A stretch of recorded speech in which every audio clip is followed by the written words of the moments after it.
everything going so wrong, you have to wonder, is Karl Marx turning out to be right? Di tengah pergolakan abad ke-19, dunia menyaksikan perubahan besar. Revolusi industri menciptakan kekayaan yang melimpah, tetapi juga menimbulkan kesenjangan sosial yang tajam. Para pekerja berjuang untuk bertahan hidup, sementara segelintir orang menikmati kemewahan tanpa batas. Disinilah, di tengah hiruk-pikuk perubahan zaman, seorang filsuf Jerman bernama Karl Marx mulai menggagas sebuah ide yang kelak mengguncang dunia: komunisme. At 15 to 20, Stalin needs it. The USSR comes out of the... In October 1970,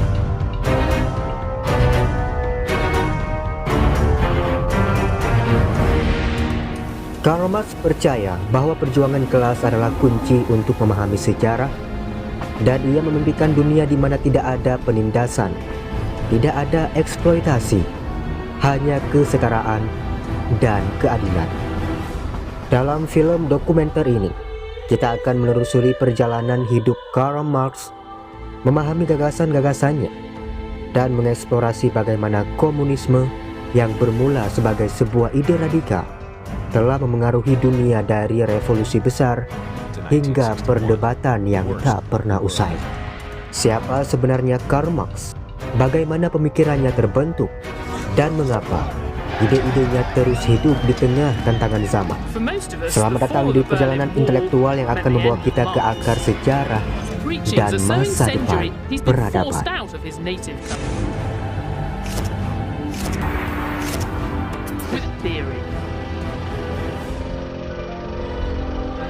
As usual, he had a grand analysis of the history of the world.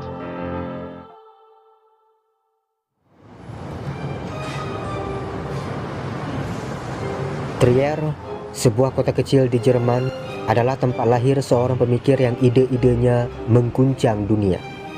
Pada tanggal 5 Mei 1818, seorang anak laki-laki bernama Karl Marx dilahirkan di sini tanpa pernah membayangkan bagaimana ia akan mengubah jalannya sejarah. Karl Marx lahir dalam keluarga Yahudi kelas menengah. Ayahnya Heinrich, seorang pengacara yang dihormati, memeluk agama Protestan untuk menghindari diskriminasi di Prusia. Dari ayahnya, Karl belajar nilai-nilai intelektual dan pentingnya pendidikan. Namun kehidupannya tidak akan berjalan mudah. Karl Marx memulai studinya di Universitas Bonn dengan fokus pada hukum. Namun semangat intelektualnya mendorongnya pindah ke Universitas Berlin, tempat ia jatuh cinta pada filsafat. Di sana ia terpengaruh oleh pemikiran Georg Wilhelm Friedrich Hegel, seorang filsuf besar Jerman. Dialektika Hegel membuka jalan bagi Marx untuk melihat sejarah sebagai sebuah proses perubahan. Namun Karl Marx memiliki pandangan berbeda. Ia menggantikan idealisme Hegelian dengan materialisme, menciptakan apa yang kelak dikenal sebagai materialisme historis. Setelah lulus, Karl Marx berencana menjadi akademisi. Namun ide-idenya yang radikal membuatnya sulit mendapatkan posisi di universitas. Ia pun beralih menjadi jurnalis, menjadi editor surat kabar Rheinische Zeitung. Tulisan-tulisannya yang mengkritik pemerintah Prusia membuat surat kabar itu akhirnya dilarang. Di tengah perjuangannya, Karl Marx menikahi Jenny von Westphalen, seorang wanita bangsawan yang berbagi idealismenya. Bersama mereka menghadapi kehidupan penuh tantangan, seringkali dalam kemiskinan. Pemikiran Karl Marx dibentuk oleh banyak pengaruh. Dari Hegel, ia belajar dialektika. Dari ekonom klasik seperti Adam Smith dan David Ricardo, ia memahami teori nilai kerja dan mekanisme kapitalisme. Dari para sosial utopis Perancis, ia memperoleh inspirasi tentang dunia tanpa penindasan kelas. Dalam pengasingannya di London, Marx menulis karya-karya terbesarnya. Manifesto Komunis menjadi seruan untuk revolusi, sementara Das Kapital menganalisis sistem kapitalisme secara mendalam.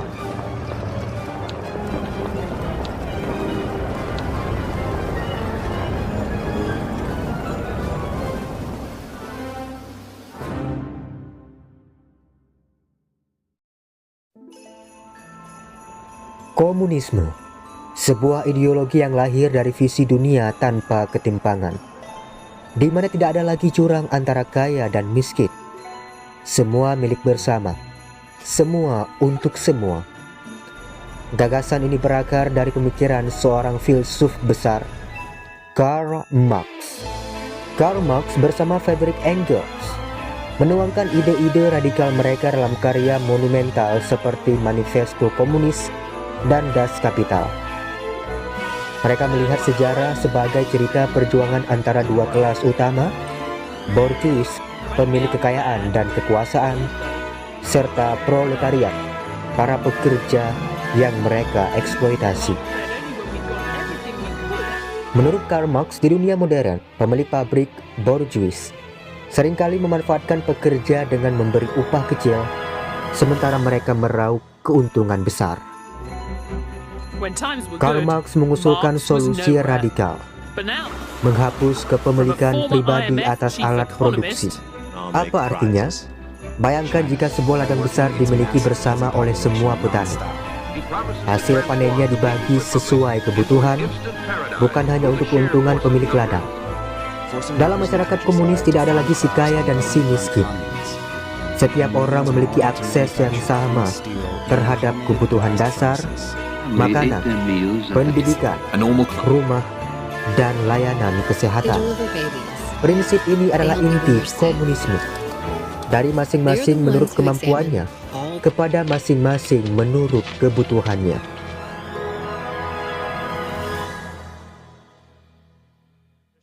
Namun Karl Marx sadar bahwa perubahan besar ini tidak bisa terjadi sekejap. Ia menyarankan adanya fase transisi, diktator proletariat. Dalam fase ini, kekuasaan ada di tangan pekerja untuk membangun sistem baru yang adil. Tapi apa yang terjadi jika visi ini terwujud?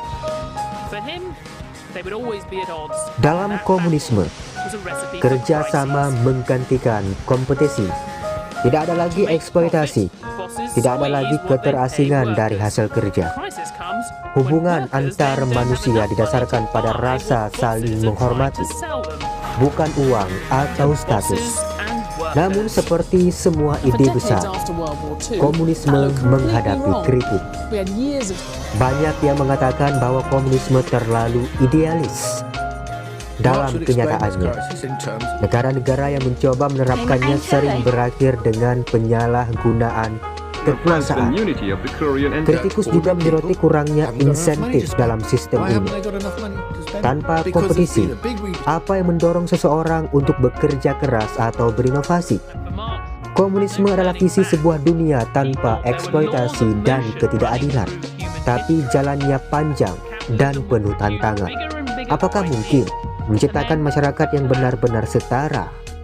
Mungkin jawabannya bukanlah apakah kita bisa mencapainya, tetapi seberapa jauh kita bisa berusaha untuk menciptakan dunia yang lebih adil. Sebuah perjalanan menuju visi yang diwariskan oleh Karl Marx.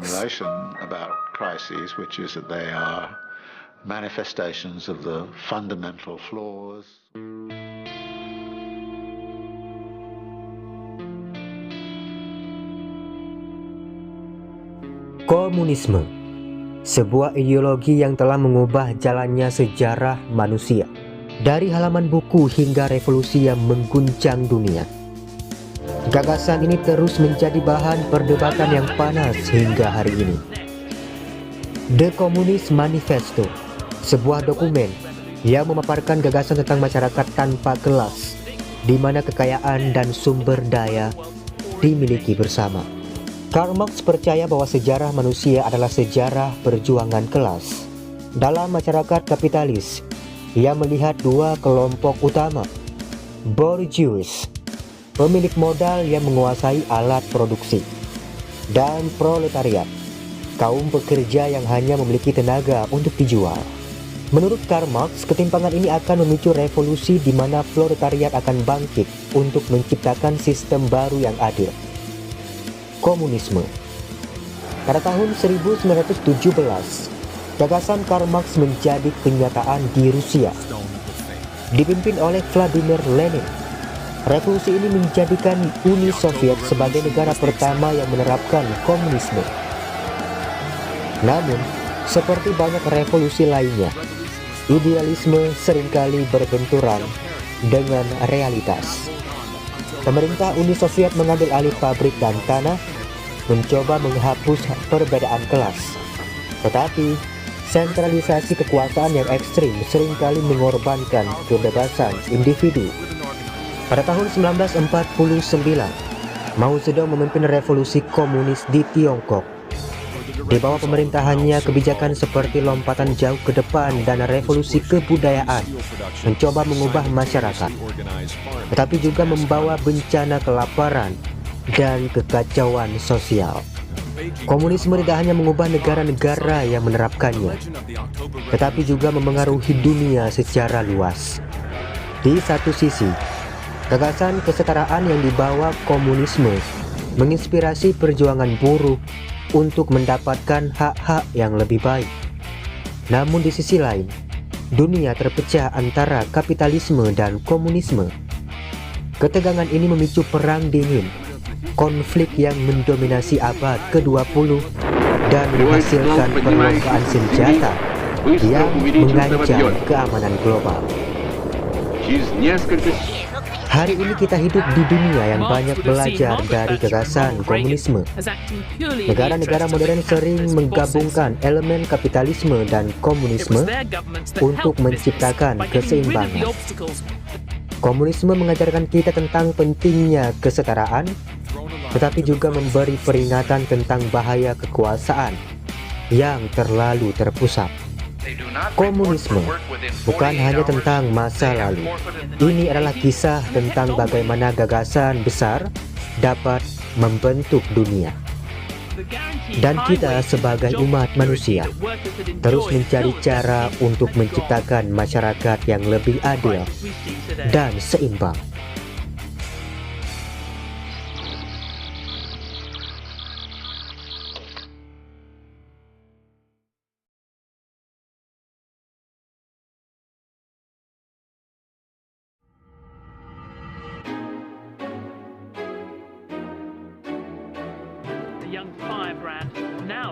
Karl Marx, nama yang mengguncang dunia. Ide-idenya tentang kapitalisme, kelas sosial, dan revolusi telah menginspirasi gerakan di seluruh penjuru dunia. Tetapi di era modern ini, di mana teknologi, globalisasi, dan kapitalisme mendominasi, apakah komunisme masih relevan? Untuk memahami relevansi komunisme di zaman kita harus kembali ke akar ideologi ini dan melihat bagaimana pemikiran Karl Marx lahir dari situasi sosial dan ekonomi abad ke-19. Karl Marx lahir pada tahun 1818 di Trier, Jerman. Sebagai filsuf, ekonom, dan revolusioner, Marx menyaksikan dampak buruk revolusi industri, ketidakadilan, eksploitasi buruh, dan ketimpangan sosial yang parah membentuk pandangan kritisnya terhadap kapitalisme. Bersama Friedrich Engels, ia menulis Manifesto Komunis, sebuah karya yang menyerukan penghapusan kelas sosial. Dunia telah berubah sejak zaman Marx. Kapitalisme telah berkembang menjadi sistem yang lebih kompleks. Teknologi telah membuka peluang baru, tetapi juga menciptakan tantangan baru. Ketimpangan digital, eksploitasi tenaga kerja di negara berkembang, dan krisis iklim. Apa itu deforestation? Ya kan? Bagaimana komunisme dengan visi egalitarianismenya merespon tantangan ini? Komunisme dalam bentuknya yang orisinal adalah kritik terhadap kapitalisme. Namun implementasinya dalam sejarah seringkali menyimpang dari ide-ide Karl Marx sendiri. Di era modern, kita perlu memisahkan antara ideologi dan praktik historisnya. Marx tidak dapat memprediksi perkembangan teknologi seperti kecerdasan buatan atau globalisasi.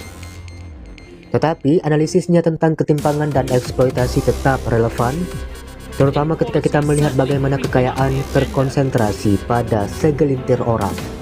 Di seluruh dunia, muncul gerakan yang terinspirasi oleh prinsip-prinsip Karl Marx. Dari koperasi pekerja hingga gerakan sosial untuk keadilan ekonomi dan lingkungan, ide-ide tentang kesetaraan masih hidup. Namun, apakah gerakan-gerakan ini dapat membawa perubahan yang nyata di era modern?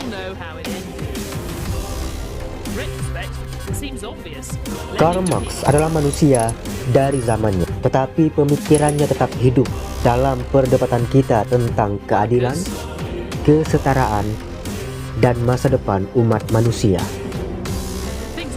Apakah komunisme relevan di era modern? Jawabannya terletak pada bagaimana kita memahami dan mengaplikasikan nilai-nilai dasarnya untuk menjawab tantangan zaman. Global business has gained access to a giant new pool of cheaper labor. You have brought into the markets now millions and millions of new workers. In China, Reserve army running into the billions.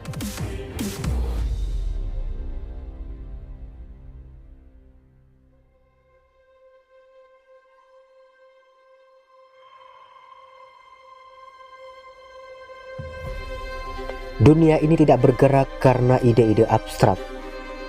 Sejarah manusia ditulis oleh tangan-tangan yang bekerja, mesin-mesin yang berdengung, dan tanah yang dibajak.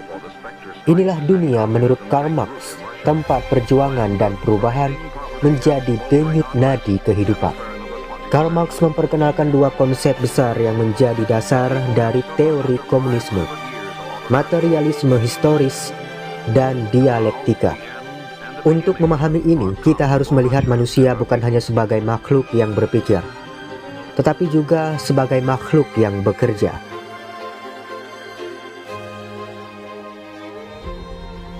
Dalam masyarakat awal, manusia hidup dari berburu dan meramu. Namun, dengan ditemukannya pertanian, cara hidup berubah. Tanah menjadi pusat kehidupan dan kelas sosial pertama muncul, para pemilik tanah dan para pekerja. Materialisme historis adalah cara Marx memahami perubahan masyarakat.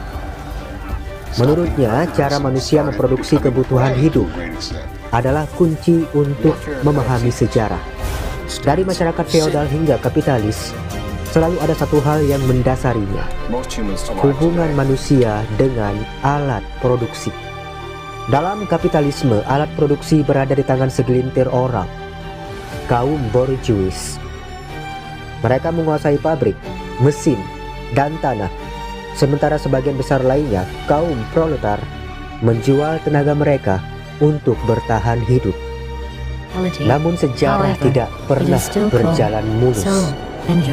Di balik setiap masyarakat ada kontradiksi yang menjadi motor perubahan. Ini adalah dialektika, konflik antara kelas-kelas sosial yang memicu revolusi. Dalam kapitalisme, konflik terjadi antara kaum borjuis yang ingin memperbesar keuntungan dan proletar yang ingin memperbaiki kondisi hidup mereka. Ketegangan ini menurut Karl Marx akan mencapai titik di mana revolusi tak terelakkan.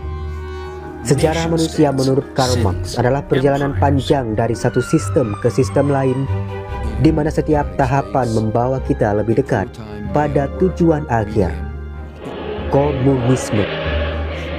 Sebuah masyarakat tanpa kelas, di mana alat produksi dimiliki bersama, dan setiap orang bekerja sesuai kemampuan mereka, menerima sesuai kebutuhan mereka. Bayangkan dunia di mana tidak ada ketidakadilan, di mana semua orang bekerja tidak karena terpaksa, tetapi karena kebutuhan bersama. Itulah visi Karl Marx tentang masa depan. Materialisme historis dan dialektika bukan sekadar teori. Mereka adalah lensa untuk memahami dunia, untuk melihat bagaimana kita sampai di sini. dan kemana kita akan pergi. Pertanyaannya adalah, apakah kita siap untuk menciptakan perubahan itu? Atau justru akan terjebak dalam konflik tanpa akhir? Sejarah adalah milik mereka yang berani menggerakkannya. It's great, Charlie. Is it actually true?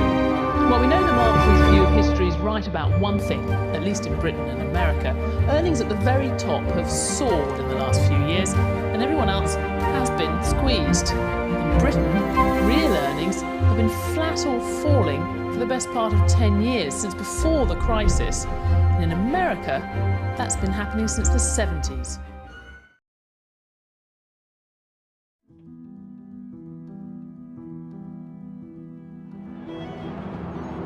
Setiap hari, miliaran orang di seluruh dunia bekerja keras. Mereka menghasilkan barang, melayani pelanggan, dan menciptakan nilai. Namun di balik rutinitas ini, ada sebuah pertanyaan yang jarang kita tanyakan. Siapa yang sebenarnya mendapatkan manfaat terbesar dari semua ini? Disinilah Karl Marx, seorang filsuf abad ke-19, mengungkapkan rahasia tersembunyi sistem kapitalisme melalui teorinya tentang nilai lebih. Menurut Karl Marx, nilai lebih atau surplus value adalah inti dari cara kapitalisme menghasilkan keuntungan. Sederhananya, nilai lebih adalah selisih antara nilai yang dihasilkan buruh dan nilai yang mereka terima sebagai upah. Bayangkan seorang buruh. Dalam sehari dia memproduksi 10 pasang sepatu dengan nilai total 1 juta rupiah. Namun upah yang diterima buruh hanya 100.000 rupiah. Jadi kemana sisanya 900.000 rupiah?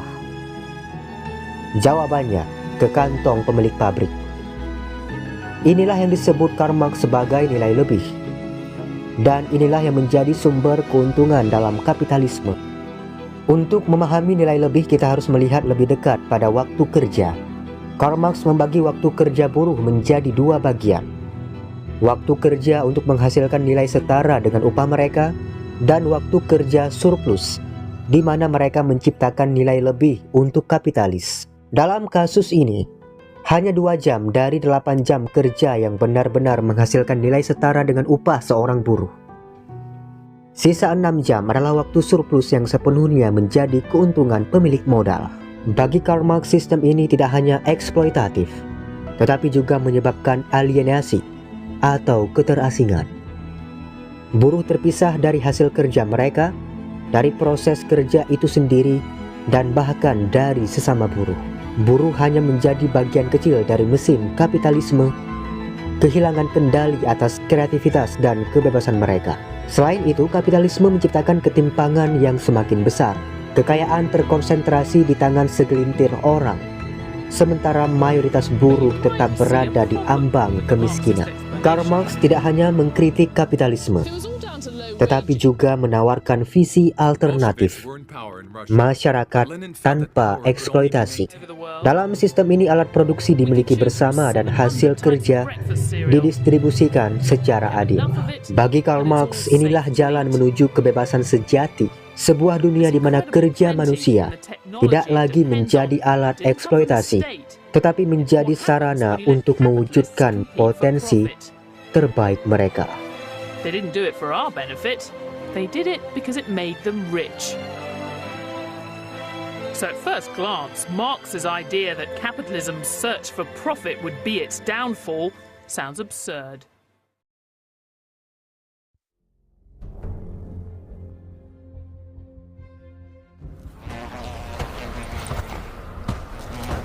Perjalanan manusia dimulai dalam kesederhanaan. Di era komunisme primitif, nenek moyang kita hidup tanpa kelas, tanpa harta pribadi. Segala sesuatu dimiliki bersama, dan kehidupan bergantung pada solidaritas kelompok. Namun, saat manusia menemukan cara untuk menghasilkan lebih dari sekedar kebutuhan dasar, segalanya mulai berubah. Perubahan itu membawa kita ke era perbudakan.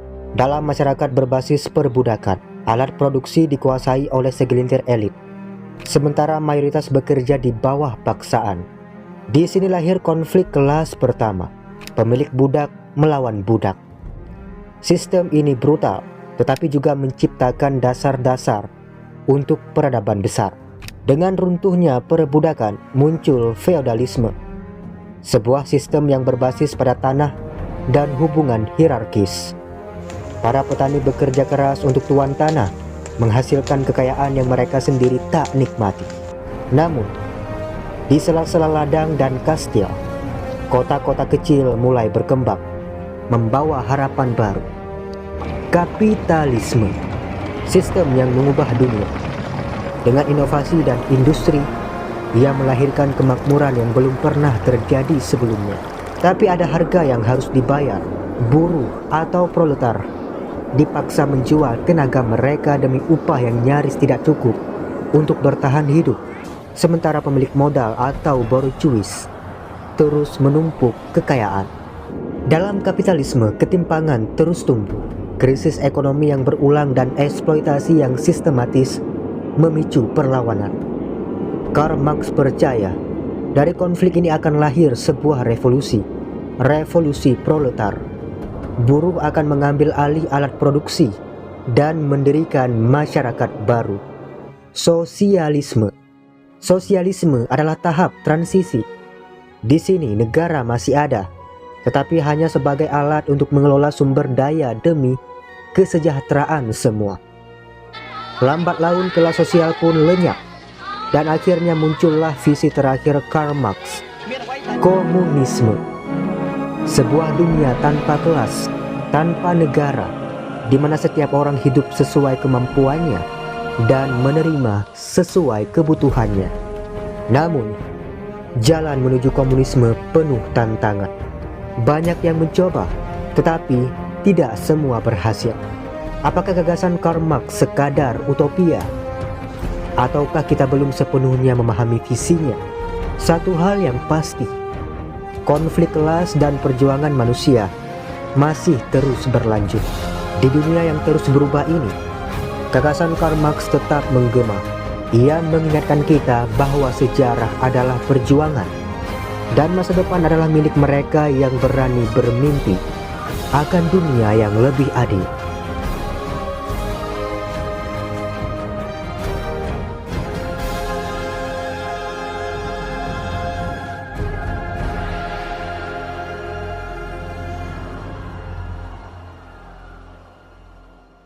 Spending even if they haven't got the money. Komunisme, sebuah gagasan yang lahir dari perjuangan kelas, dibangun di atas impian akan kesetaraan dan keadilan. Namun, ketika teori bertemu kenyataan, apa yang sebenarnya terjadi? Mari kita telusuri jejak sejarah di balik penerapan komunisme dalam praktik. Kita mulai di Uni Soviet, tempat kelahiran negara komunis pertama di dunia. Tahun 1917, revolusi Bolshevik menggulingkan kekaisaran Rusia. Lenin, sang pemimpin revolusi, memiliki visi besar, menciptakan masyarakat tanpa kelas. Namun di bawah Joseph Stalin, visi itu berubah. Kolektivisasi pertanian dimulai, tanah-tanah pribadi disita, petani dipaksa bekerja untuk negara. Kebijakan ini membawa bencana, Holodomor di Ukraina, kelaparan besar yang menewaskan jutaan orang. Sementara itu industri berkembang pesat melalui rencana 5 tahun, tetapi dengan harga kebebasan. Penjara gulag penuh dengan mereka yang dianggap musuh negara. Uni Soviet mencapai prestasi luar biasa, seperti peluncuran Sputnik, tetapi bayang-bayang represi tak pernah hilang. Tahun 1991, Uni Soviet runtuh, meninggalkan jejak pertanyaan, apakah ini harga dari sebuah utopia? Tahun 1949, komunisme tiba di Tiongkok. Mao Zedong memimpin rakyatnya dengan janji perubahan, namun jalannya penuh liku. Program lompatan jauh ke depan menjadi salah satu kegagalan terbesar dalam sejarah manusia. Ambisi industrialisasi besar-besaran berujung kelaparan yang menewaskan puluhan juta orang. Tak lama setelahnya, revolusi kebudayaan melanda. Mao ingin membersihkan elemen borjuis. Hasilnya, kekacauan sosial dan hilangnya generasi intelektual. Namun di bawah Deng Xiaoping, Tiongkok berubah arah. Reformasi ekonomi memperkenalkan pasar bebas, menciptakan negara yang kini menjadi salah satu kekuatan ekonomi dunia. Tiongkok masih menyebut dirinya komunis, tetapi dengan elemen kapitalis yang kuat. Sebuah paradoks dalam sejarah ideologi. Dari Asia kita menuju Amerika Latin. Tahun 1959, Kuba memasuki era baru di bawah Fidel Castro dan Che Guevara. Di Kuba, komunisme berarti nasionalisasi ekonomi, reforma agraria, dan pelayanan sosial untuk semua. Sistem kesehatan dan pendidikan menjadi kebanggaan bangsa. Namun embargo ekonomi dari Amerika Serikat mempersulit segalanya. Kuba bertahan, tetapi dengan harga kemiskinan yang terus menghantui rakyatnya. Kuba tetap menjadi simbol perlawanan ideologi, meskipun realitasnya jauh dari sempurna. Terakhir kita ke Korea Utara, tempat komunisme berubah menjadi kultus individu. Juche, ideologi kemandirian membentuk fondasi negara ini. Namun, apa yang terjadi ketika seluruh sumber daya diarahkan untuk militer? Rakyat Korea Utara hidup dalam kemiskinan dan keterasingan, sementara pemimpin mereka dipuja bagai dewa.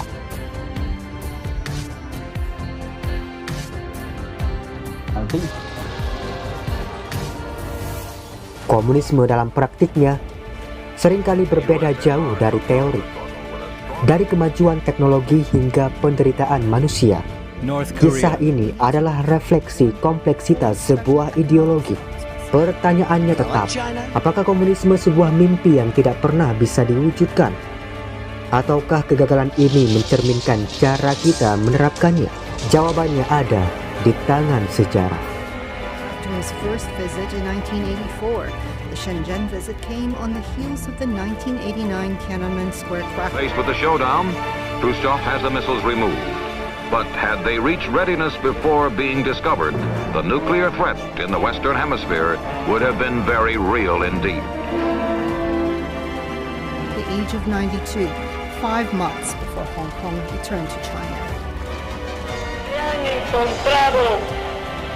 Aunque la revolución cubana sabe también pelear y ganar batallas en este campo.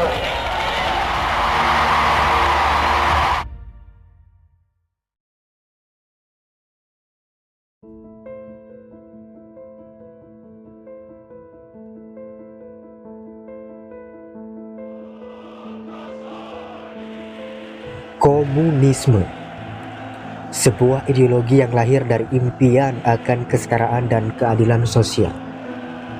Dalam sejarahnya, komunisme telah membawa perubahan besar dan kontroversi di berbagai belahan dunia. Namun, seberapa sukseskah ideologi ini dalam mencapai tujuannya? Mari kita telusuri kisah keberhasilan dan kegagalannya. Di awal abad ke-20, Uni Soviet menjadi laboratorium besar bagi ideologi komunisme. Reformasi tanah dan industrialisasi yang digagas pemerintah berhasil meningkatkan kesejahteraan kaum buruh dan petani. Dengan menghapus kepemilikan pribadi, negara menciptakan sistem yang memungkinkan redistribusi kekayaan. Namun, keberhasilan ini bukan tanpa biaya. Joseph Stalin, seorang pemimpin yang kontroversial, memimpin industrialisasi besar-besaran melalui rencana 5 tahunan. Uni Soviet bertransformasi menjadi kekuatan industri besar dalam waktu singkat. Namun, industrialisasi ini dibayar mahal dengan nyawa jutaan orang. Kelaparan, kerja paksa, dan represi politik menjadi bayangan gelap di balik kemajuan tersebut. Salah satu warisan positif komunisme adalah akses universal terhadap pendidikan dan kesehatan. Di Kuba, meskipun sumber daya terbatas, sistem kesehatan mereka menjadi contoh yang diakui dunia. Namun seiring waktu, sistem ini menghadapi tantangan besar akibat isolasi internasional dan lemahnya ekonomi. Ekonomi terencana seringkali menjadi inti dari kegagalan komunisme. Kurangnya fleksibilitas dan insentif untuk inovasi membuat ekonomi negara-negara komunis stagnan, seperti yang terjadi di Uni Soviet pada dekade 1970-an dan 1980-an. Ketidakmampuan beradaptasi dengan globalisasi akhirnya menjadi salah satu penyebab utama keruntuhan. Di banyak negara komunis, kebebasan individu dikorbankan atas nama stabilitas politik, represi, pembersihan politik, dan bahkan genosida menjadi bagian dari sejarah kelam ideologi ini. Lompatan jauh ke depan di Cina misalnya menjadi salah satu bencana kemanusiaan terbesar yang pernah terjadi dengan jutaan korban kelaparan. Ironisnya, dalam masyarakat yang mengklaim menghapuskan kelas sosial, muncul elit baru yang menikmati kekuasaan dan privilege. Ketimpangan ini semakin melemahkan kepercayaan rakyat terhadap sistem yang seharusnya menjunjung tinggi kesetaraan.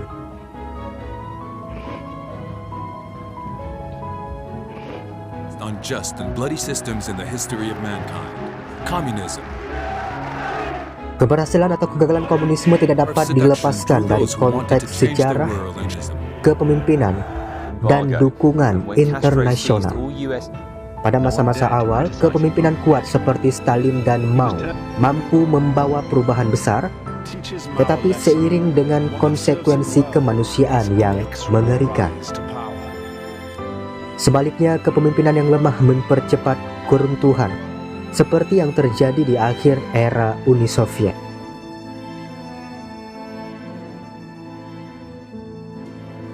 Komunisme dengan segala janji dan peringatannya memberikan pelajaran penting bagi dunia.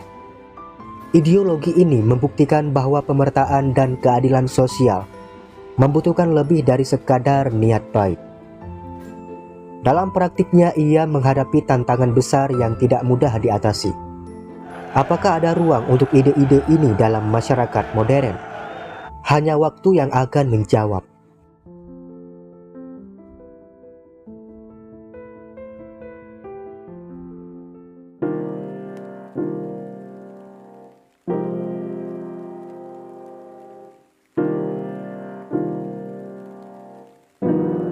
Di tengah hiruk-pikuk revolusi industri, seorang pemikir besar bernama Karl Marx merumuskan sebuah teori yang ia yakini mampu membebaskan manusia dari belenggu penindasan dan ketimpangan.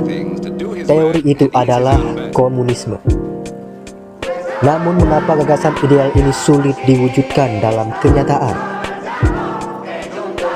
Marx percaya bahwa sejarah manusia adalah sejarah perjuangan kelas. Dalam masyarakat kapitalis, kelas pekerja atau proletariat ditindas oleh kaum pemilik modal. Solusinya, melenyapkan kepemilikan pribadi atas alat produksi dan menciptakan masyarakat tanpa kelas. Disinilah lahir impian tentang komunisme. Namun ketika komunisme diimplementasikan di berbagai negara, perbedaan antara teori dan praktik menjadi nyata. Mengapa? Dalam teori, semua orang setara. Tetapi dalam praktik, muncul kelas baru. Elit partai dan birokrat. Kekuasaan terpusat menciptakan hierarki baru, bertentangan dengan gagasan Karl Marx tentang masyarakat tanpa kelas. Teori Karl Marx membayangkan bahwa negara perlahan akan menghilang. Namun dalam praktik, negara justru semakin kuat dan menjadi alat kontrol yang represif. Sentralisasi ini seringkali berubah menjadi otoritarianisme. Ekonomi terencana seharusnya memastikan kebutuhan semua orang terpenuhi. Namun kenyataannya, sistem ini sering gagal mengalokasikan sumber daya secara efisien. Kurangnya insentif individu menyebabkan stagnasi produktivitas dan krisis ekonomi. Komunisme mengasumsikan manusia mampu hidup sepenuhnya altruistik. Namun sifat kompetitif manusia dan nilai-nilai budaya yang mengakar menjadi tantangan besar dalam mengubah pola pikir masyarakat. Selain tantangan internal, negara-negara yang mencoba menerapkan komunisme menghadapi tekanan besar dari dunia kapitalis. Intervensi ekonomi, sanksi, bahkan perperangan memperburuk kondisi di dalam negeri dan menghambat pencapaian masyarakat ideal.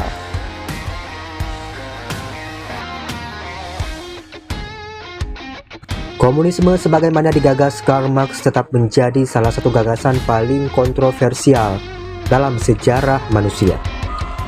Teori dan praktiknya mengajarkan kita bahwa perubahan sosial tidak pernah sederhana.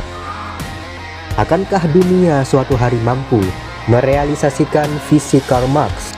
Atau apakah komunisme akan tetap menjadi utopia yang sulit dicapai?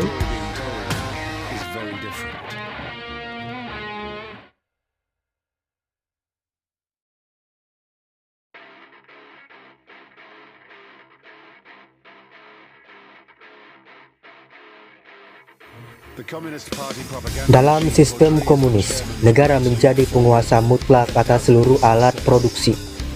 Tujuannya menciptakan ekonomi yang terencana dan bebas dari eksploitasi pasar. Tapi apa yang sebenarnya terjadi? Sentralisasi ekonomi di bawah kontrol negara seringkali menghasilkan birokrasi yang lambat dan tidak efisien. Misalnya, negara bisa salah memperkirakan kebutuhan masyarakat, sehingga terjadi kelebihan produksi di satu sektor dan kekurangan di sektor lainnya. Tanpa mekanisme pasar, harga tidak mencerminkan nilai sebenarnya. Akibatnya ekonomi menjadi kaku dan sulit beradaptasi dengan perubahan kebutuhan masyarakat. Ketika negara memiliki kekuasaan penuh atas ekonomi, resiko korupsi meningkat. Pejabat-pejabat yang seharusnya melayani rakyat justru sering menyalahgunakan kekuasaan untuk keuntungan pribadi.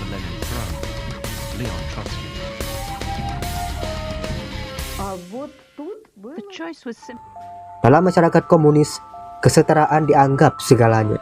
Tapi bagaimana dengan motivasi individu untuk bekerja keras dan berinovasi? Tanpa penghargaan untuk usaha atau inovasi, produktivitas cenderung menurun. Sistem ini tidak hanya mematikan semangat individu, tetapi juga memperlambat perkembangan teknologi dan kemajuan industri. Bayangkan dunia tanpa kompetisi, tanpa insentif untuk menciptakan sesuatu yang lebih baik, kemajuan akan terhenti. Itu adalah salah satu kelemahan terbesar dari komunisme. Komunisme berusaha menciptakan surga di bumi, tetapi realitasnya seringkali jauh dari harapan.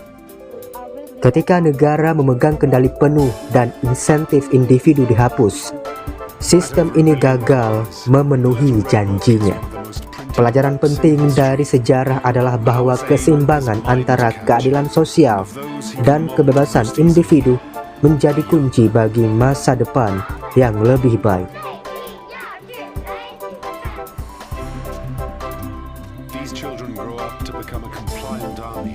Just like at Yan'an, to enforce Mao's will. His notorious Red Guards.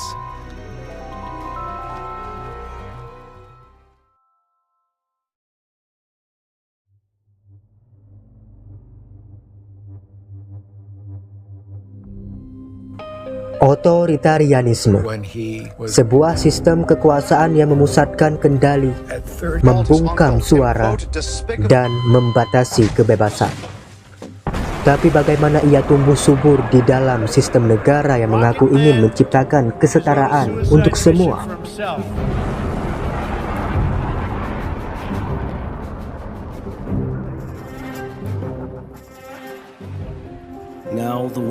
Komunisme seperti yang dirumuskan Karl Marx dan Friedrich Engels memimpikan dunia tanpa kelas, tanpa eksploitasi, di mana semua orang hidup dalam harmoni. Namun dalam perjalanan sejarah, idealisme itu seringkali berubah menjadi kekuasaan yang menindas. Dalam banyak negara komunis, otoritarianisme menjadi wajah nyata kekuasaan. Mengapa? Dalam sistem politik komunis, partai menjadi pusat dari segala keputusan. Tidak ada ruang untuk oposisi. Tidak ada pilihan lain. semua berpusat pada kekuasaan segelintir elit. Sentralisasi ini dirancang untuk memastikan stabilitas dan efektivitas dalam menjalankan ideologi. Namun, ketika kekuasaan terlalu terpusat, ia menjadi alat yang berbahaya. Otoritarianisme hidup dalam pembatasan kebebasan.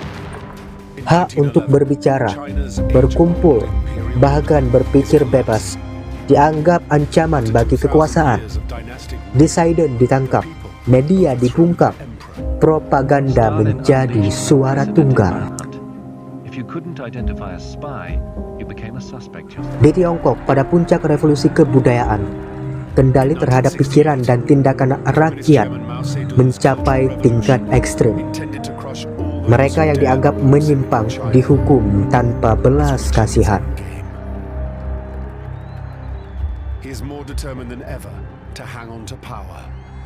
Dalam banyak rezim komunis, lahir kultus kepribadian. Pemimpin dipuja bak dewa. Gambar mereka ada di mana-mana. Ucapan mereka dianggap hukum. Kekuasaan mereka tak terbantahkan.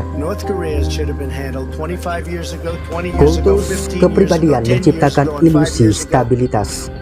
Tapi di balik itu ada ketakutan, ada represi.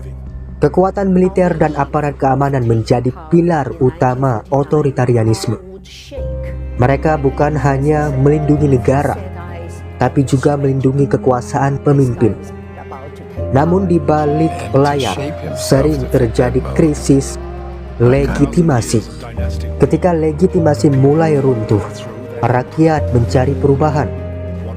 Mereka berani menentang meskipun tahu konsekuensinya bisa sangat berat. Otoritarianisme dalam negara komunis adalah sebuah paradoks. Ideologi yang bermimpi tentang kesetaraan dalam kenyataannya sering menciptakan kesenjangan kekuasaan yang begitu besar.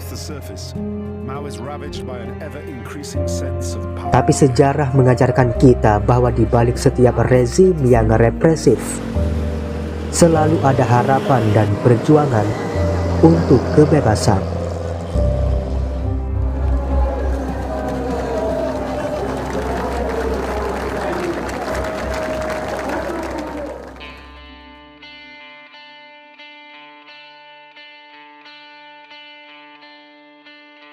Kepemilikan pribadi, sebuah konsep yang telah membentuk masyarakat manusia sejak awal peradaban. Dari gubuk-gubuk sederhana hingga pencakar langit yang menjulang tinggi, semua berakar pada satu ide fundamental: hak individu untuk memiliki sesuatu. Namun, bagaimana jika hak itu dihapus? Komunisme sebuah ideologi yang menjanjikan kesetaraan dan keadilan.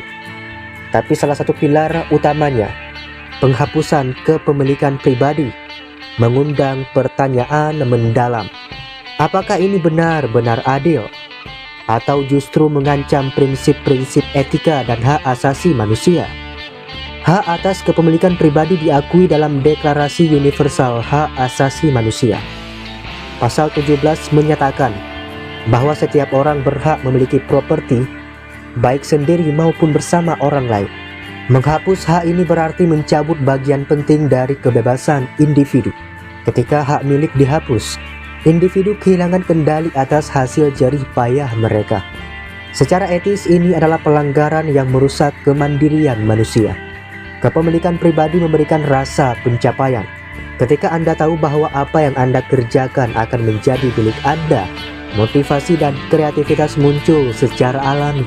Tapi di bawah sistem komunis, di mana semua hasil kerja dibagi rata, motivasi individu cenderung menghilang.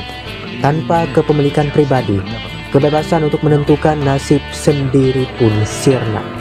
Ketika semua alat produksi dikuasai negara, kekuasaan terkonsentrasi di tangan segelintir elit.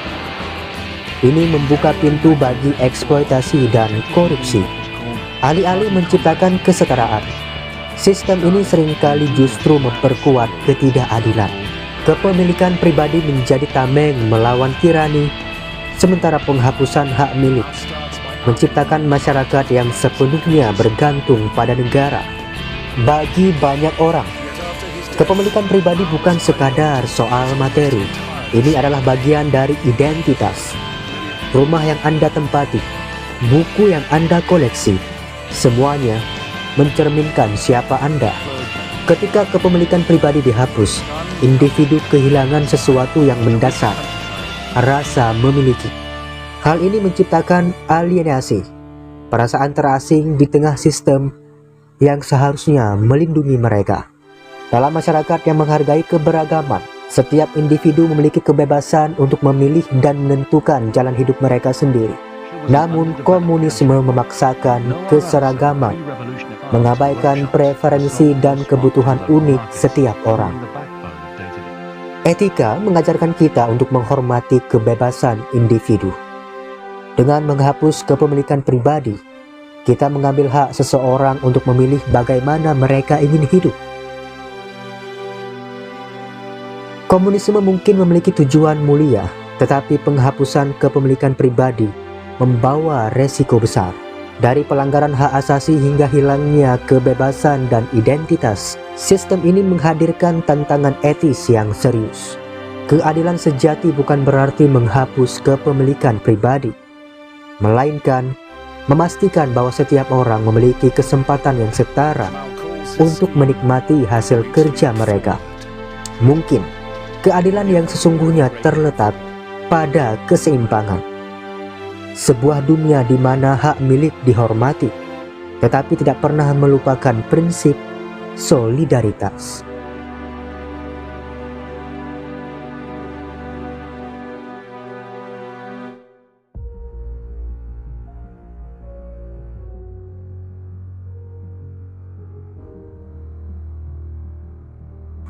Ketimpangan sosial adalah kenyataan yang kita hadapi setiap hari.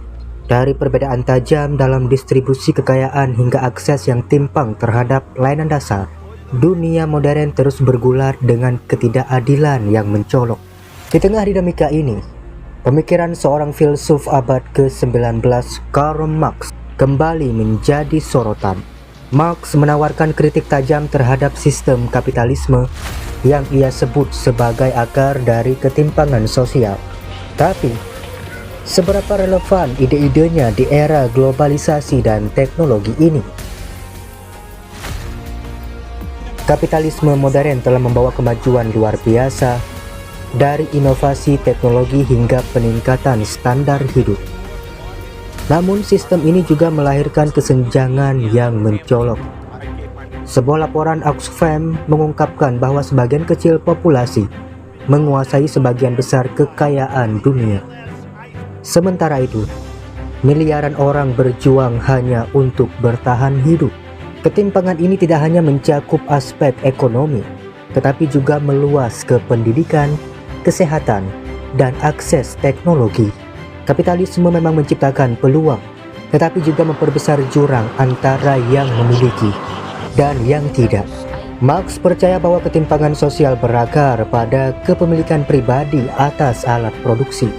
Menurutnya, kapitalisme memungkinkan segelintir individu menguasai kekayaan, sementara mayoritas hanya menjadi alat untuk menghasilkan keuntungan. Solusi Marx menghapus kepemilikan pribadi dan mengalihkan kendali alat produksi ke tangan masyarakat. Dengan ini, distribusi kekayaan akan berdasarkan kebutuhan, bukan kemampuan membayar.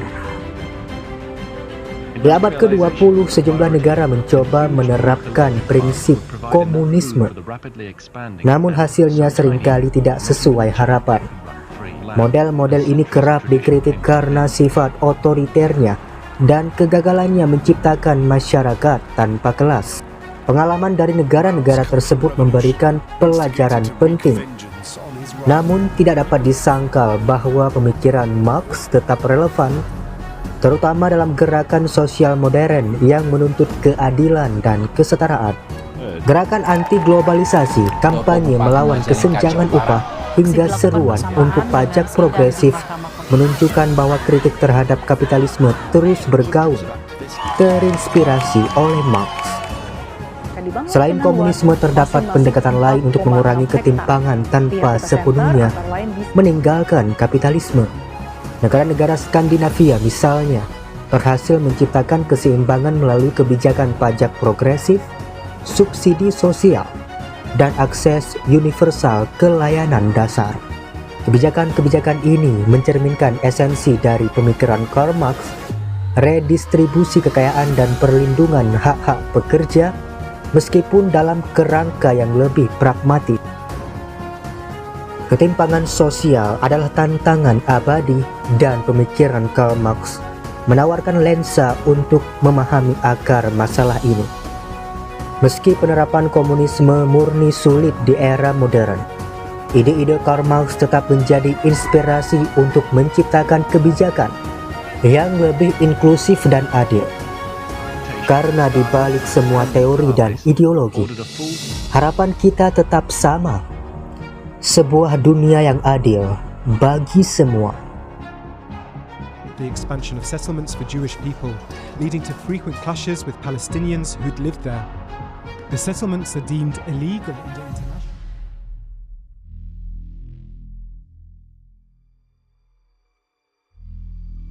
Karl Marx adalah seorang filsuf dan ekonom yang dikenal dengan gagasannya tentang kapitalisme dan perjuangan kelas. Meskipun pemikirannya berasal dari abad ke-19, ide-ide Karl Marx tetap hidup dan relevan dalam memahami ketidakadilan sosial dan ekonomi di era modern.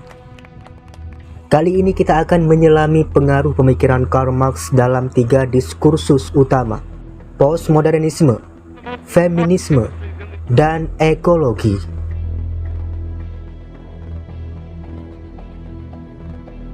Postmodernisme menantang konsep narasi besar, cerita tunggal yang menjelaskan segalanya, termasuk ide sejarah dan kapitalisme ala Karl Marx.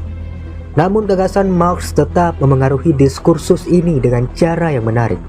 Postmodernis seperti Frederick Jameson menggunakan pemikiran Marx untuk menunjukkan bagaimana kapitalisme tidak hanya mengendalikan ekonomi, tetapi juga budaya kita. Lihat saja bagaimana media dan iklan menciptakan ilusi bahwa kebahagiaan bisa dibeli.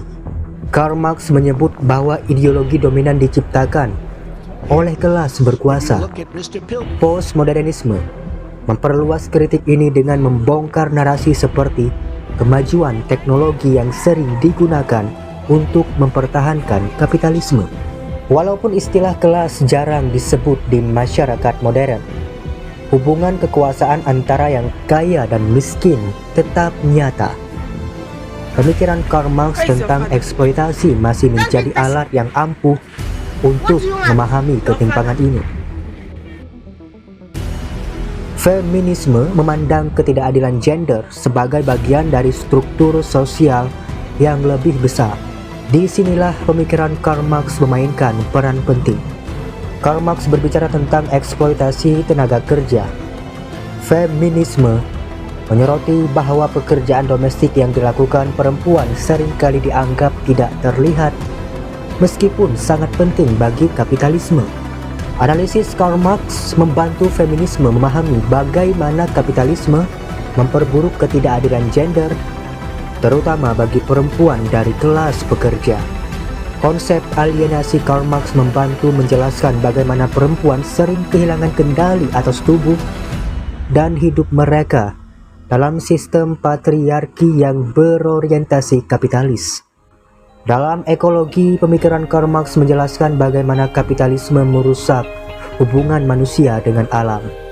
Karl Marx menunjukkan bahwa kapitalisme mengganggu metabolisme antara manusia dan alam, menciptakan ketidakseimbangan ekologis yang berbahaya. Alam sering dieksploitasi tanpa batas untuk keuntungan. Karl Marx membantu kita memahami bahwa eksploitasi ini adalah bagian dari sistem kapitalis yang hanya peduli pada keuntungan jangka pendek. Ekososialisme menggabungkan ide Marx dengan kesadaran ekologi, berargumen bahwa perubahan sistem ekonomi adalah kunci untuk menyelamatkan planet kita. climate change protests that began in London. Dari postmodernisme hingga feminisme dan ekologi, pemikiran Karl Marx tetap menjadi alat yang kuat untuk memahami dan melawan ketidakadilan. Dengan menggabungkan analisis kritis dan kesadaran sosial, kita dapat membangun dunia yang lebih adil dan berkelanjutan. I should be able to make decisions about my own body. I think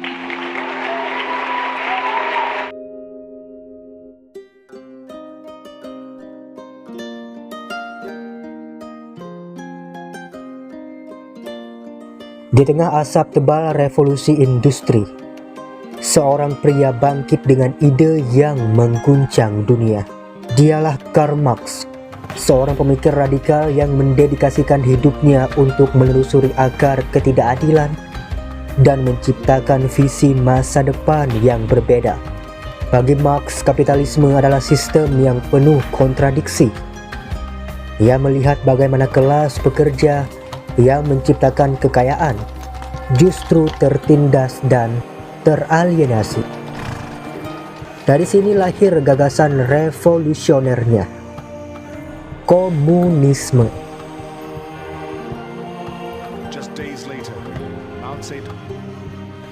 Komunisme menurut Marx adalah tatanan masyarakat tanpa kelas. Tidak ada lagi pemilik modal yang mengeksploitasi tenaga buruh. Tidak ada lagi kesenjangan yang mengoyak harmoni sosial. Dalam komunisme, alat produksi dimiliki bersama dan hasilnya didistribusikan untuk kesejahteraan semua. Melalui pendekatan materialisme historis, Marx menjelaskan bahwa sejarah adalah catatan perjuangan kelas. Dari zaman feodal hingga kapitalisme, konflik antara penguasa dan rakyat tertindas menjadi pendorong perubahan. Namun Marx percaya bahwa perubahan sejati hanya bisa terjadi melalui revolusi. Revolusi yang akan menggulingkan kelas kapitalis dan membuka jalan menuju sosialisme. Tahap awal menuju komunisme. Meskipun perjalanan menuju komunisme penuh tantangan, gagasan Marx terus hidup. Ia menginspirasi gerakan di seluruh dunia, menyalakan harapan untuk keadilan dan kesetaraan. Karl Marx bukan hanya seorang filsuf, ia adalah simbol perlawanan terhadap ketidakadilan. Gagasan-gagasannya tetap relevan, mengingatkan kita bahwa dunia yang lebih baik selalu mungkin diperjuangkan. Refleksi terhadap pengaruh dan relevansi komunisme di masa kini membuka pintu bagi diskusi mendalam tentang ide-ide Karl Marx. Pemikirannya telah menjadi pusat perhatian dalam berbagai disiplin ilmu, filsafat, ekonomi, dan sosiologi. Meskipun sistem komunisme yang pernah diterapkan di beberapa negara mengalami kegagalan, esensi dari pemikiran Marx tetap hadir untuk mengupas ketimpangan sosial dan ekonomi yang hingga kini menjadi tantangan global. Salah satu warisan terbesar dari pemikiran Marx adalah kritiknya terhadap kapitalisme. Kritik ini menjadi fondasi bagi gerakan sosial dan politik yang memperjuangkan keadilan sosial. Di era modern, gerakan anti-globalisasi, advokasi hak pekerja, dan kesadaran terhadap eksploitasi lingkungan mencerminkan bagaimana ideologi Karl Marx mendorong transformasi dalam sistem ekonomi global. Namun tidak dapat disangkal bahwa komunisme di masa kini menghadapi berbagai kritik. Implementasinya di beberapa negara seringkali menyimpang dari prinsip-prinsip dasar yang diajukan Marx, menciptakan distorsi dan kebingungan dalam memahami esensi ideologinya. Selain itu, dunia yang terus berubah dengan perkembangan teknologi dan dinamika geopolitik membutuhkan adaptasi baru untuk menerapkan pemikiran Karl Marx. Sebagai penutup, pemikiran Karl Marx dan komunisme menawarkan perspektif yang berharga untuk memahami dan melawan ketidakadilan di masyarakat modern. Kini, saatnya kita merenungkan perlunya pendekatan yang lebih fleksibel dan kontekstual dalam menghidupkan kembali ide-ide Karl Marx agar relevan menghadapi tantangan di masa depan. Inilah cerita tentang Karl Marx dan relevansi komunisme, sebuah refleksi tentang perjuangan, keadilan, dan harapan untuk masa depan yang lebih setara. 1950, he invaded South Korea.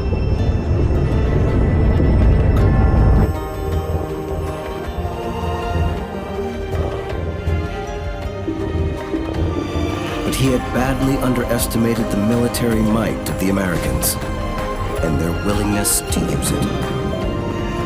The three nations have learned the fateful lesson of the 1930s.